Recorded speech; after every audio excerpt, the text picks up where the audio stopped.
Good afternoon, everyone. Well, here it is in Portland, anyway. My name's Carpo, and this video is part two, more or less, of a video I did the other day about psychedelics. And I said during that video that I was going to do one which is my description, explanation of how to go about a psychedelic experience with psilocybin. First off, I should make the disclaimer that I am not promoting or advocating illegal drug use, nor should you try this at home and all that fun stuff. Most of all, let's just say that this is a video just in case sometime in the future psilocybin becomes legal and maybe we can consume it. And the experiences that I've had that have led me to the best experiences, let's say, which have taught me the right time of day to take it, circumstances surrounding it. Without further ado, I have a couple notes in front of me. The first one is always use psilocybin from a well-trusted source and know the person that you're getting it from.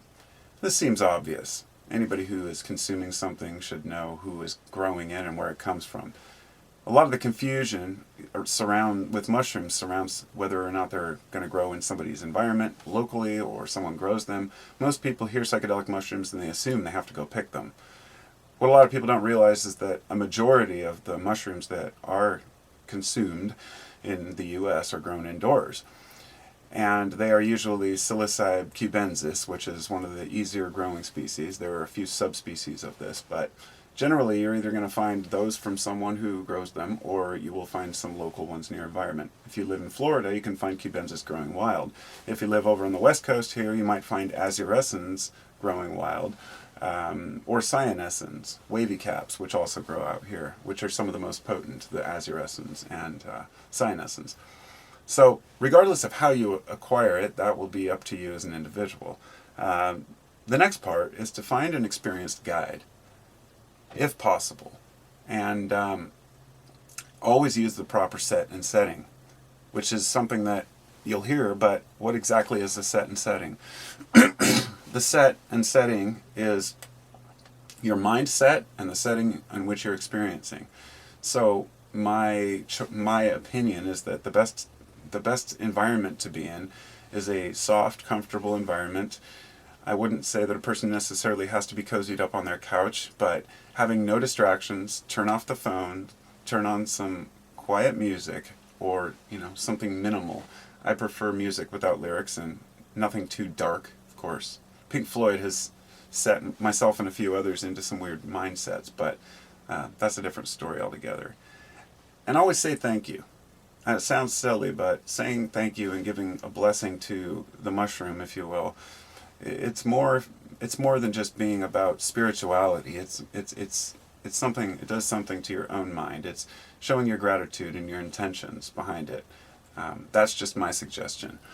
So I think that the minimal people that should be involved should be 2 to 3, and no more than 4. I like to have 2 or 3 people taking it. I prefer not to trip alone. For some people, if they are taking it for a certain purpose and they want to be in their own reality, then they can do that. And in a clinical setting, it's usually as an individual. But too many people can get a little bit chaotic, and without anybody else that you're journeying with, you have nobody to talk to about your experiences that can understand things on your level, if you will. So, as for eating food, I say eat 4 to 5 hours before your experience, before you eat the mushrooms. If you're going to eat food, eat 4 to 5 hours beforehand, and allow that to fully digest. Have an empty stomach when you take them, because then you're not going to interact with the foods or not as much nausea. And also, another note I have is that for me personally, I prefer to grind the mushrooms up in a coffee grinder and then maybe even put them in capsules beforehand. But always make sure you accurately weigh and know ahead of time how strong they are. Sometimes that's harder to gauge, especially how fast it may hit you. And so another thing is to have your music set list ready ahead of time. If you choose to listen to music, for me it's a must because I'm a musician. I just love music. And I've found that, of course happier music will put you in a happier mindset, but sometimes you need to explore dark realms too. That's up to the individual and maybe for further down the road. So after you eat the mushrooms, it may take about an hour to start taking effect. I would say after 45 minutes to an hour, sometimes quicker if it's eaten on an empty stomach with capsules or ground up, I tend to retire to a quiet corner by myself, whether it be under a blanket, just chilling in a room somewhere, and this is what I call my chrysalis. It's like my comatose state, where I feel a little awkward, I feel a mind change going on, I can tell that it's starting to take effect, but I'm feeling uncomfortable slightly, and that's okay, that will pass. After about a half an hour or so, then I can come out and start slightly talking with whoever I'm with, but generally it's kind of a time for me to go into my journey and reflect, laugh, whatever it may be. And at that point, once you kind of come back out from it, you may have negative thoughts during the experience, and this is the one thing that scares a lot of people away. Embrace those negative thoughts. Confront them head on. If you see something in your mind, and no, you don't see demons coming at you in the room or anything, unless you're taking like an ounce at a time, but that's not the goal. The goal is to get subtle metaphors and symbols and ideas within your mind that you may have to confront some darkness, and that darkness is usually just something that you need to deal with in your life. This is the key to psychedelics. This is why people take them, who take them for PTSD or medicinally. It's to bring those to the forefront, things that we usually push out.